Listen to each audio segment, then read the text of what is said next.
Oh, ladies and gentlemen, you're very much welcome to this edition, which we have. We are going to be having a book review on the 7 habits of highly effective people. Uh, it's been an interesting read and a very captivating audio, and we are here today to share with you. I am Tanidi Awa, and I will be doing this book review with Taboretaka Umaya Florence. You're welcome. Thank you, Mottanni. So, what can you tell us about the 7 habits of highly effective people? The Seven Habits of Highly Effective People. It's a great book. It's a life-changing book. That's what I can say about the book. Okay, it's a great book. It's a life-changing book. Mm. Um, can you share with us the intriguing things you got from the book? Um, you know, Before reading the book, I think that my expectations were kind of from the beginning of the book. My expectations were kind of should I say were dampened because what I expected to see from the beginning of the book wasn't what I saw when I started reading the book.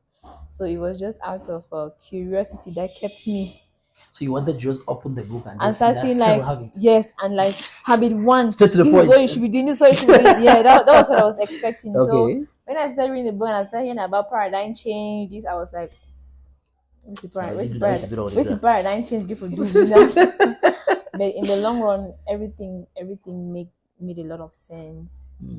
I put everything together and I could say that it was worthwhile. Okay, Mhm. okay. Yeah. So when I read the 7 habits of highly effective persons, instead I was so intrigued by the beginning of the book instead because of the way he puts things, Mhm. because of how blunt he was, making us understand that there are no quick fixes to problems we face. Of course. There are no quick fixes. Yeah. And meanwhile, what the media sells to us and what adverts are selling to us is to give us that impression that there are quick fixes to every situation you're facing.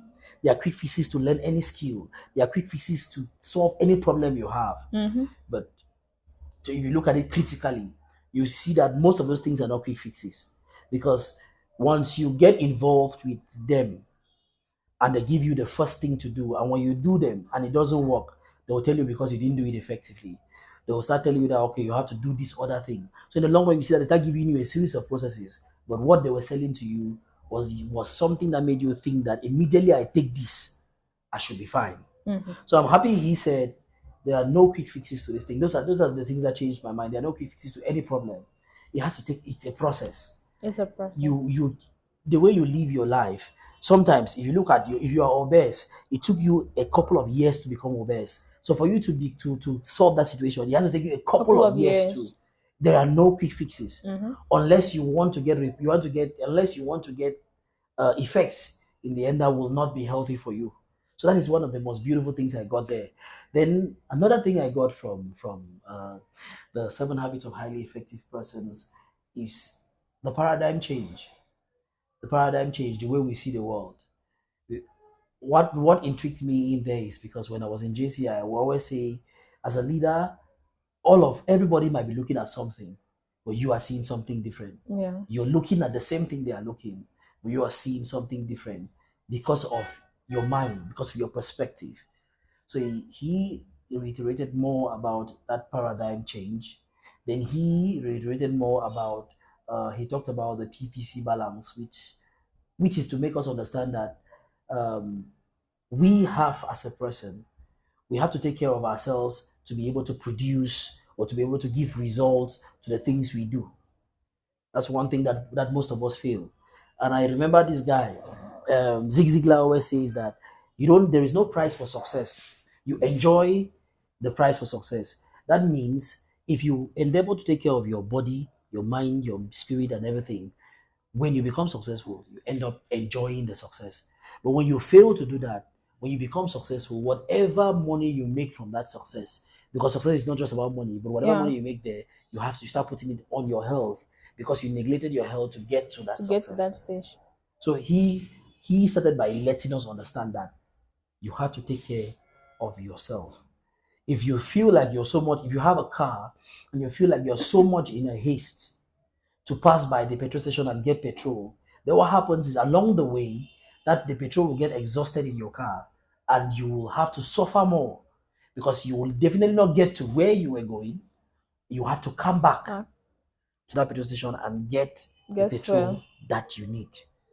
That is to make us understand that once we are gunning for success, whatever success is to you, know that you have to be taking care of your physical self, your mental self, your psychological self. All of those things are important. Yeah, they're very much important. And talking about the paradigm change, uh it was really important in the beginning of that book, but I got to see its importance towards the end. Okay. Because first of all, you cannot, or you can't be cultivating new habits with the same mindset. True. Your mindset has to change. The That's true. change must start from your mind. If your mindset can't change, then no matter the kind of thing you do, or no matter the kind of steps, the practices that you do, the principles that you follow, it won't work. So long as there's no mindset Yeah, change. so the paradigm was very important. Then I really got this having a mission statement is very important. Having a mission statement is like having a plan of action of how you Mm. want things to unfold, how you want your company to be run. It's like planning things the way it should be, because without a mission statement and you're just going without having, it's like going on a journey without any direction. So whether at the level of our families, our companies, our career, our personal lives, it's very important for us to have a mission statement. That's one thing too. And Yeah. then the most beautiful thing too that it cuts across.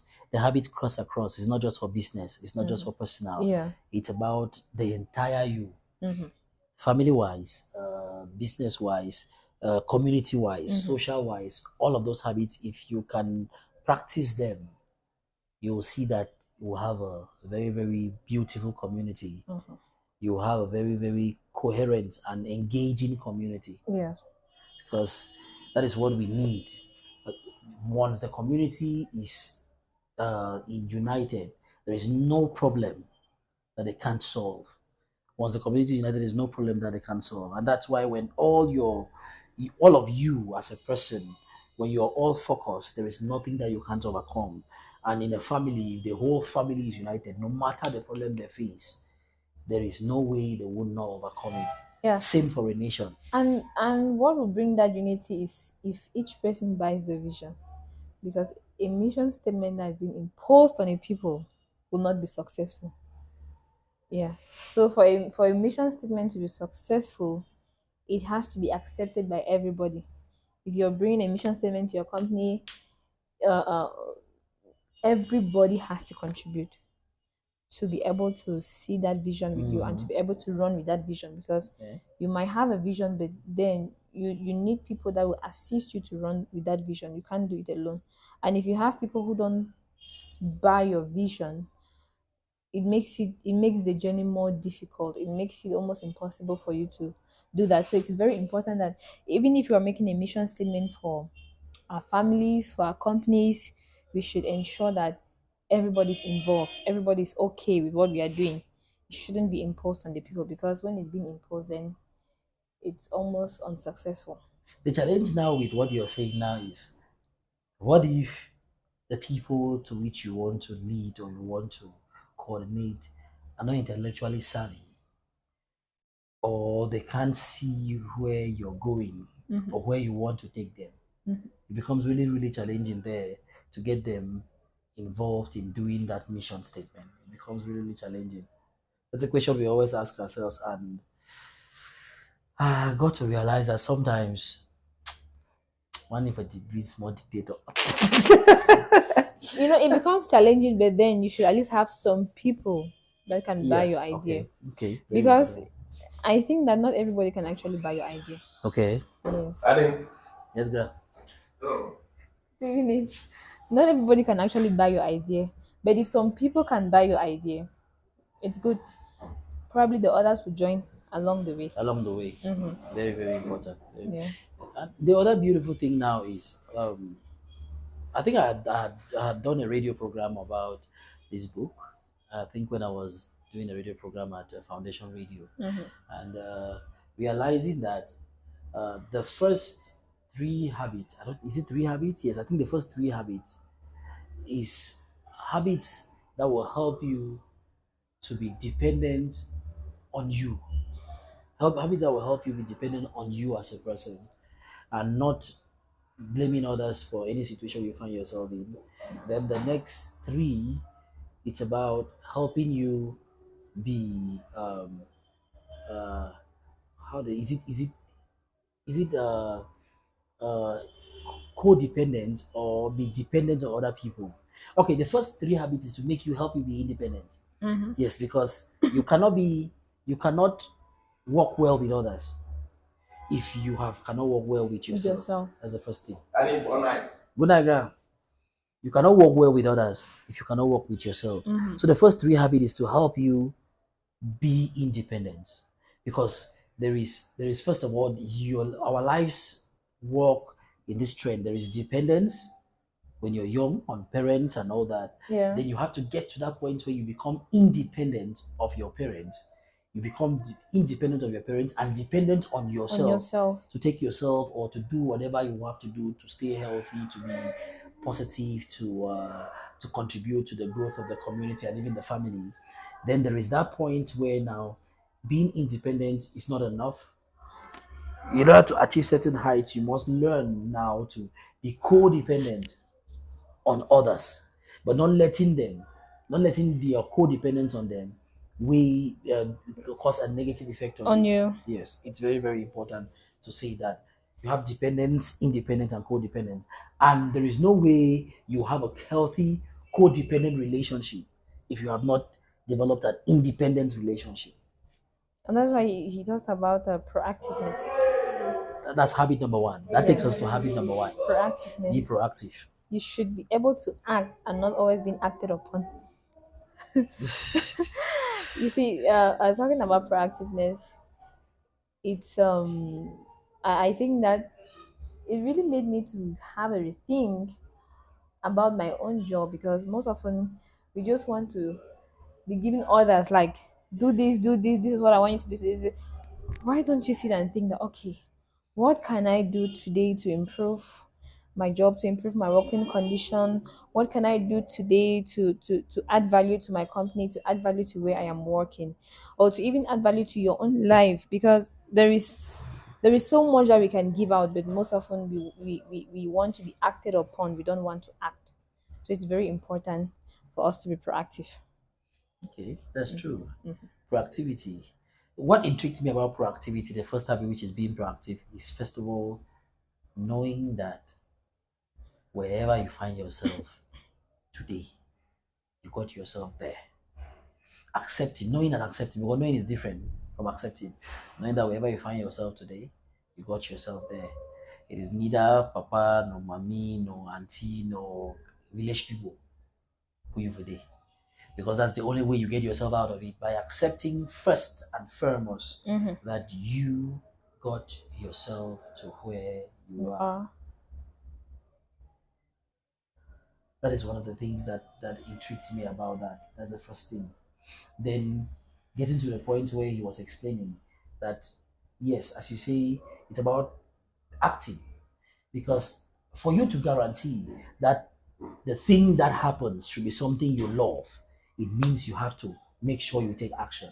Because if you don't take the action, there is no guarantee that whatever happens will be what you love. Yes. There is no That's guarantee. true. There is no guarantee.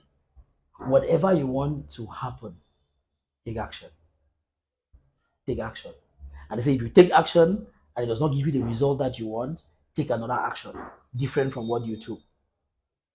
But that's the only way you will get what you want. Because if you don't do that, what happens is the other person that is taking action will give you something. It might be what they think you need, but it might not be what you need.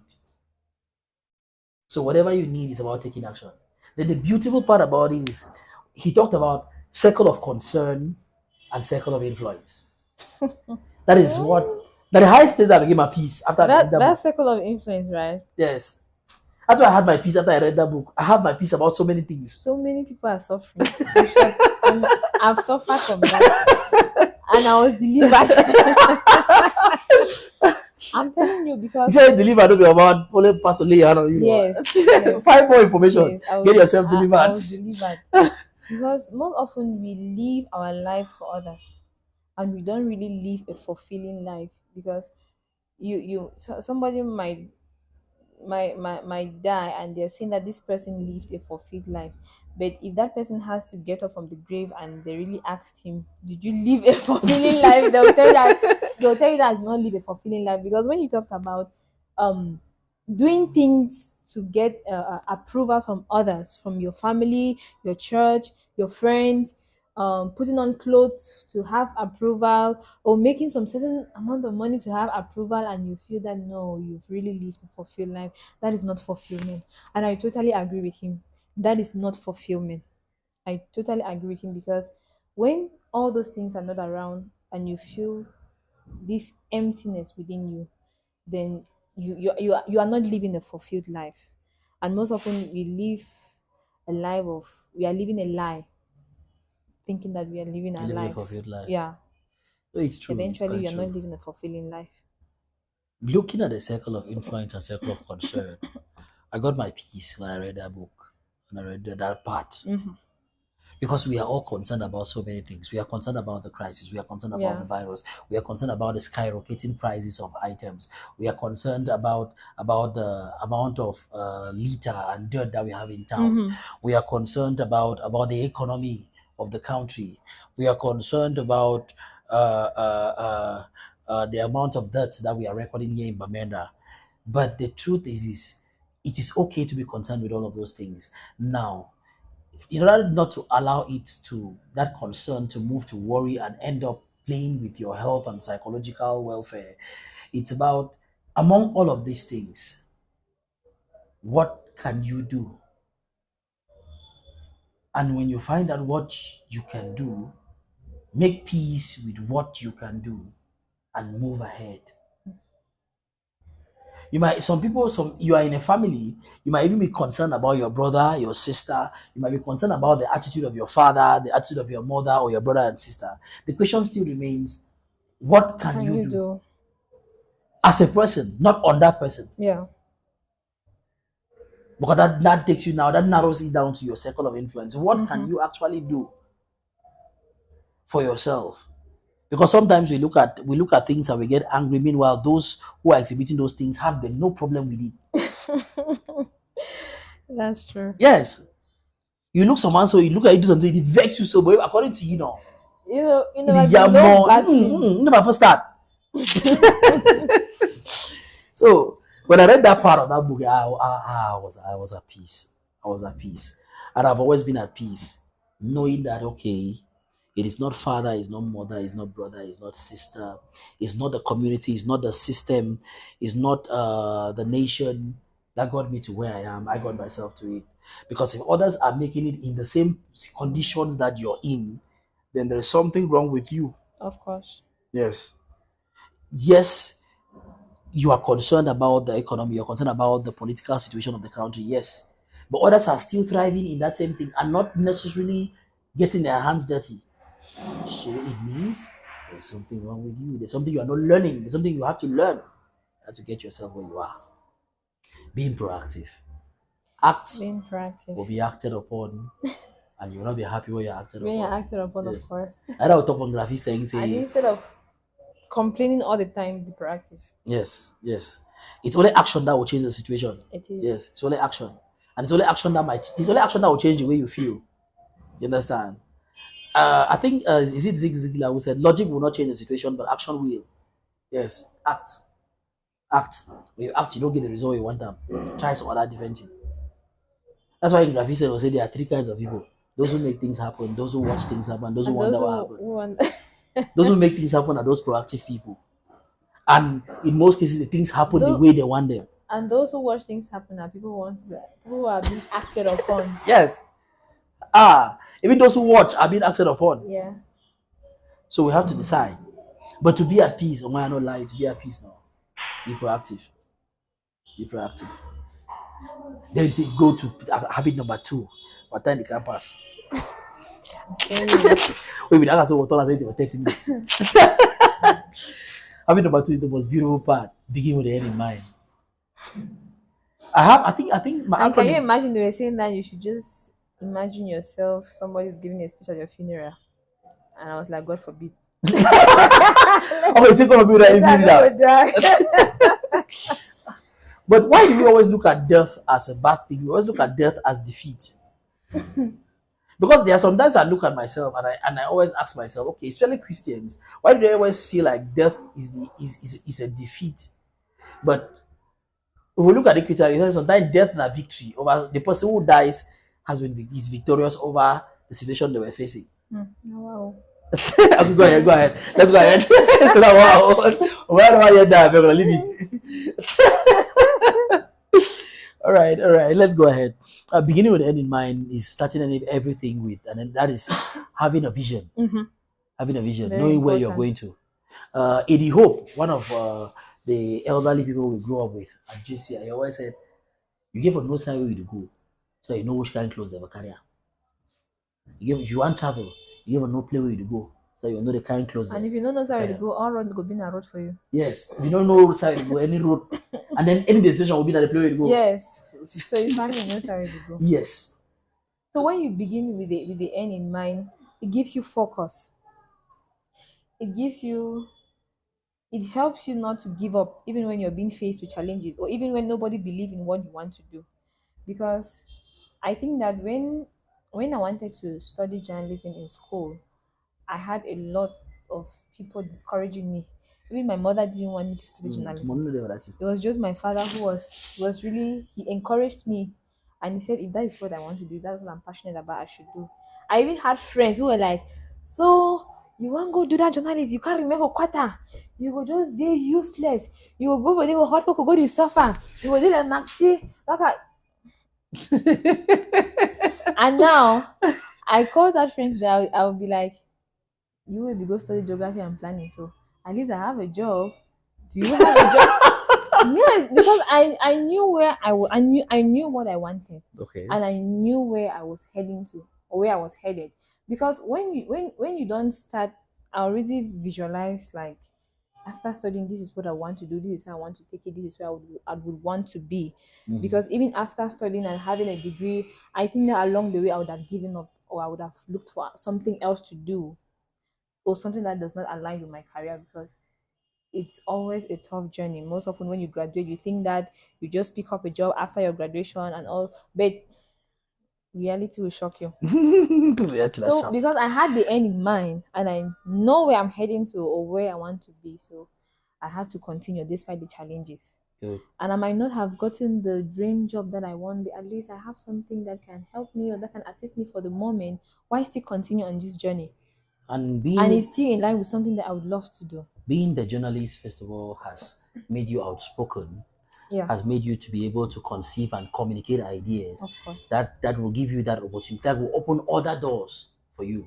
There are so many people who are where they are because they can't communicate. They have great ideas, but they can't communicate it because they don't have the ability, that public speaking skills, or because they are shy. But being a journalist, you had to go through all of those challenges. Not having the skill, to being shy, you had to overcome all of them to be able to be an outstanding journalist. And now it gives you the ability to communicate ideas every other place you go and makes you better. It's good. It's good.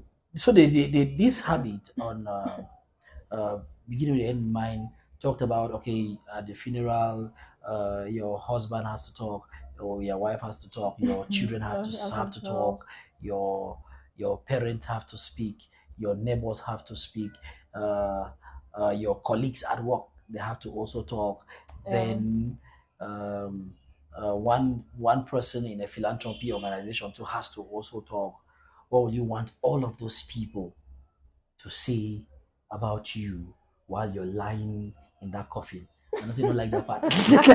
You just have to do the exercise now. Okay. I took up my book and it's amazing. Yeah. It's amazing because once you can write down all of those things, and you endeavor to read them every day, you start acting unconsciously towards that direction. That's But you have to true. get to be very careful not to end up living your life For them. for them, Mm-hmm. but for you, doing what is right and doing what will make you happy and not hurting other people. Yes.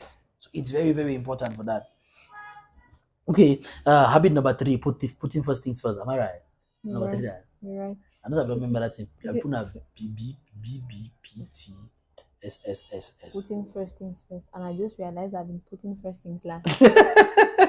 It's okay. We'll enter. Oh, we enter a shock sometime. I was like, wow.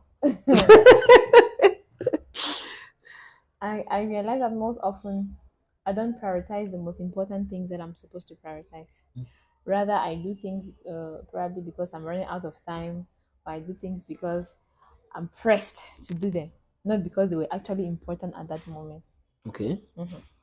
And the thing is, when you look at the quadrant he gave, talking about they are important and they are important things that are urgent, they are important things that are not urgent. Mm-hmm. They are the other part is they are urgent things that are not important, and they are things that are not urgent and they are not important. Those four quadrants, and I think that is what is happening because you neglected the important things that are not urgent. In the long run, you start finding yourself choked up by trying to do things at the nick of time. So in the long run, they become important. They become very important and very urgent because we neglected them, and that is our life. That is our life. And in that situation, you're not productive. I You're feel not like you're doing. productive. You're hardly even creative. You're hardly even creative. That's what happens when we're in school or reading our little exam. Oh, you submit assignment for the last hour. Correct. Sincerely, you don't want to fulfill that all All righteousness. righteousness, yeah. You don't even care about the creativity. You don't even care about how correct what you're doing is. But I say, let me just do it. Me pass. Let me just do it and satisfy them. Yes. So it's very important for us to be able to, from time to time, we fall short. But whenever we realize ourselves, we need to get up to be able to pick out those things that are important and urgent in your life. Pick out those ones that are important and not urgent. Mm-hmm. Pick out the ones that are not urgent and important. Pick up the ones that are not urgent and not important. It's very, very important. It's very, very important. Because once you do that, you will realize that okay, when I start finding myself be lazy, because there's anything not urgent. But when you check as saying of an important this thing, and you know say if you not do them, in the long run you'll become important and urgent. Preferably you do them at that time if you do them at you with all your full mind and at the best way you can. Yes. Very, very important. Very, very important. So those three habits, now that three habits that I'm gonna say that three habits there, they will help you build independence.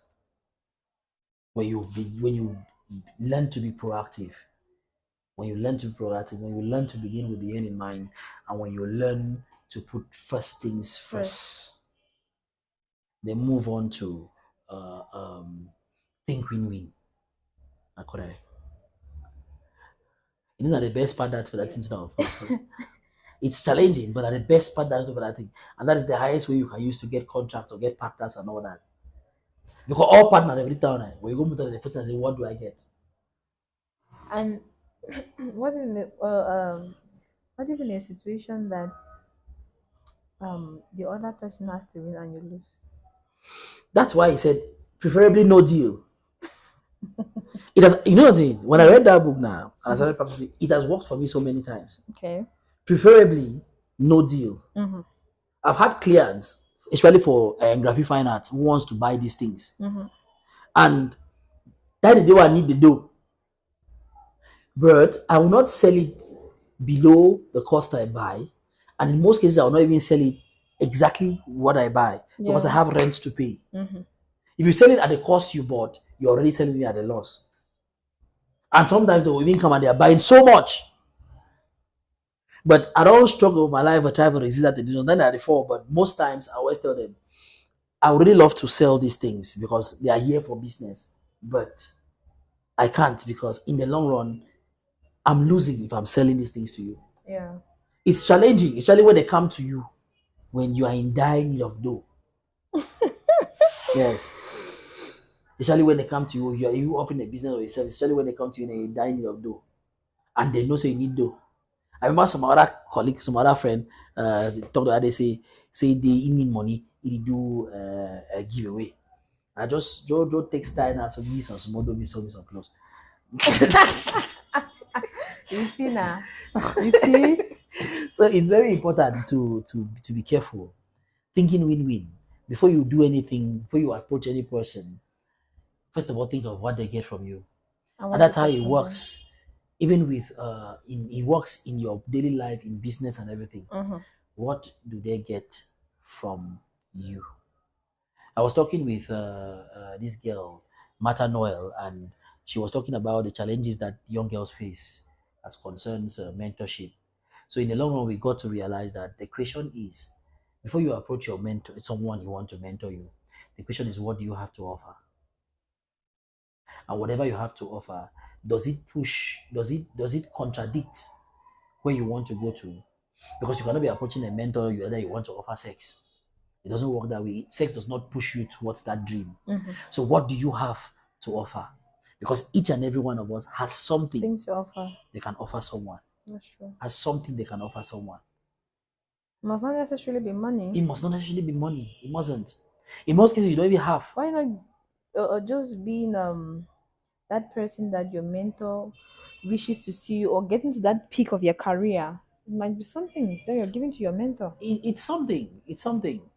It's very, very something. Even if you just admit and say, okay, we get it to a type and kiss and I'm at the type and maybe something that. And in most cases, you want people to help you, first give them help. Go give them help. And even forget to say that you give them. In the long run, you will see them even giving without you asking. That's true. That's very true. Go give them help. Thinking win-win is what makes it. Is what makes it. Once you don't do that, you are even cheating yourself. Once you don't think win-win, no, you're cheating yourself. You're cheating yourself. Then you will start working at the next people. You like my transaction, Mottanni? That's what they want to talk about. It's a transaction, baby. Transaction. Yes. It's about thinking win-win. Oh. No, okay. We're talking about thinking win-win. When we now, is in the pie, if I'm not mistaken, thinking of giving somebody something to have it back in return. We are talking of now what we have said here is basically for business. Because you are in business to make something. Of course. Yes. Nobody does business for Yes. that. If you want to do open philanthropy, if you want to make anything, then you give them for free. Forget even philanthropy they gain why. No, nobody want philanthropy they get for the town. For the Cameroon. Now big business. It's a big business that they do. Very big business. Yes. Now lucrative business then. Think win-win. Before you approach mama for ask do, what do you have to offer? No matter me. If I don't call dry clean all place, arrange all thing there. Sometimes they just move to give me the 2,000, I take away asking me. If you don't give me what is more, I need small dough. You say, I've been listening to how you call dry clean all that thing. But you. Then this other part that solves every problem that you face in your relationships, solve any problems that you face with your parents, solves any problems that you face with your friends, solves any problem that you face with your colleagues at work. Seek to understand before being understood. And I have a problem with that. It's hard. I have a very Start practicing. I have a very big problem with that. I want to be understood. I want to be understood, and I don't care if I will understand you. You see now, and that is a challenge. It's a very big problem. It's a challenge. Most often, we don't listen to understand; we listen to respond, and that's a very bad communication habit. You can get to anybody, no matter how stone-hearted they think they are. Yeah. If you start by seeking to understand them, I don't get a lot of business deals, a lot of clients because of that. Practicing from the beginning was very hard. You know what I mean? For mom to talk, then we know say, especially when I'm going to say, we take our family level. We take our family level. When you know that the girl do, I said, correct. Then you try to explain. You explain what it. Then you say, I don't understand what you mean. Looking like you don't crazy. But it's very hard. important. It's hard. It can even make somebody to change from their perspective. Yes. That's the only way you even change someone. By first of all listening to them, making them understand that you have understood them, and make sure that they accept that, okay, what they have said is what you have understood before you bring your point of view. That's what happens. That's the best way. When a customer wants something and explains to you, and you end up now explaining to them and getting them and then getting them to agree that this is exactly what they want, even if you give them something different, they are satisfied. I experienced this thing with a bike rider. I took a bike, I was heading somewhere, I can't remember. So I break the first one. He said 300 francs. I was proposing 200 francs. He just kicked his back and left. Now the second one came. I said 200 francs. He stopped and he was like, I would have loved to carry you for 200 francs. But just of recent, the price of petrol had really gone up. So if I'm carrying you for 200 francs, at the end of the day, I'm going home with nothing. And I was like, okay, good, let's go. Not because I was compelled to pay that money, but I understood what he was Yeah, trying to communicate to me, and he true, understood me too. true. Knowing that probably I don't understand that price of fuel has gone Has up. gone up. So he had to explain to me, and that was how I had to pay him, and Ah, we left. see, now it So it's works. very important. That one works. That's why I always tell people that it's what they call as a charm. No? That these principles. You tell someone on charm your master or someone on charm your woman, or some begin on charm your woman, or so your sister don't charm your woman, or you don't charm your old. It's just principles that they are executing, Yeah, it's just knowingly or unknowingly, knowingly or unknowingly. As I don't get a lot of people will decide to come and do stuff from me, or to work with because I do a lot of graphic design. They can't do it, not because I'm the best, but because when they explain at the end of their explanation, I make sure that I explain back to make sure to agree till they agree say exactly the thing they want that. not because you are compelling them to Yes. agree with you. And they explain that when they finish explaining that okay, if I understand you saying that thing, if I understand you, it means say na do what you want, na do what you want, na do what you want, so you want a me day. When they don't agree say yes, before then I can suggest. Yes. But if they don't agree say yes, they need to continue talking here. Our heart. When you very boy will talk something when customer talk to you, know that wrong the design to the guy talking about craze. Talk at the You want to meet your papa what they want on paper so you look as a no, this will be very crowded. and when the person does you say bed, I be thinking say if you make and so. Yes, but he must not first of all agree say okay, you don't understand to want to be head. And you accept you want them. Yes, Before that's you try true. to tell you say what if we do and What if we so. do and so? The rules of graphic we do and so you go overcrowd. What if we do and so? Sometimes the business even just design them the way we talk them, send them for you. Then do alternative now send them for you.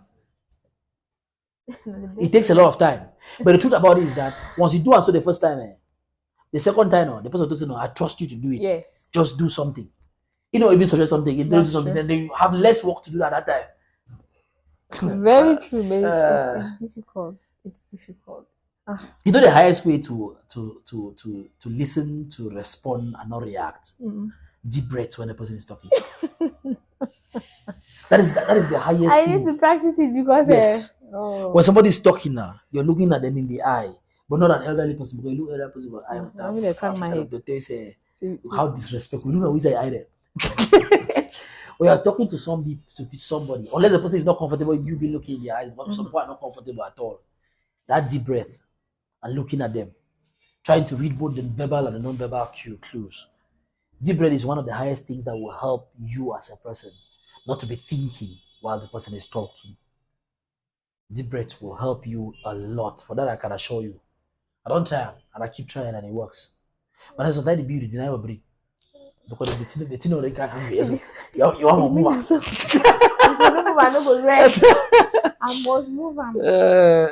Anyway, that principle is good. Seek first to understand, then be understood. Yes, that's how it works. It's a beautiful principle.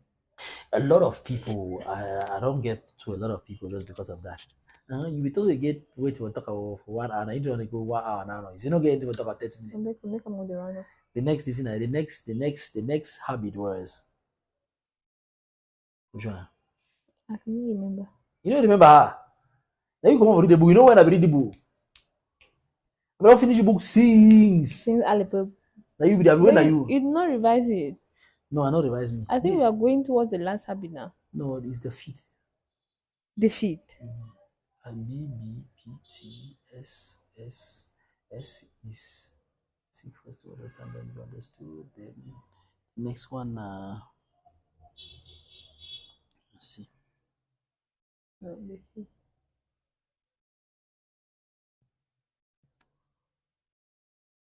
Is it synergize? No, synergize is the last habit. Synergy, learn to build synergy.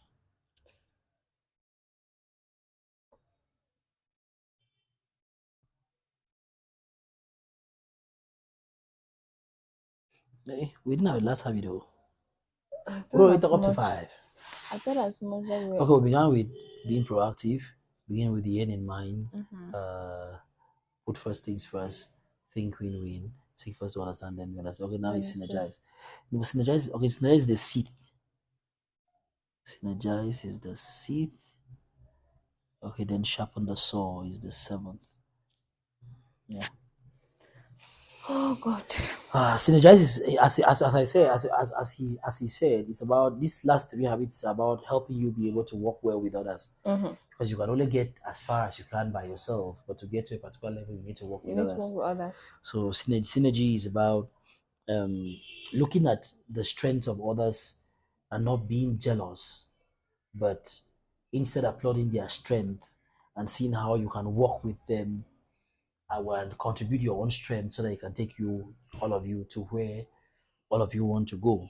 As it is said, together everyone achieves more. That's the essence of teamwork. But in our society today, we want to compete. And they shock that. Everything wants to compete.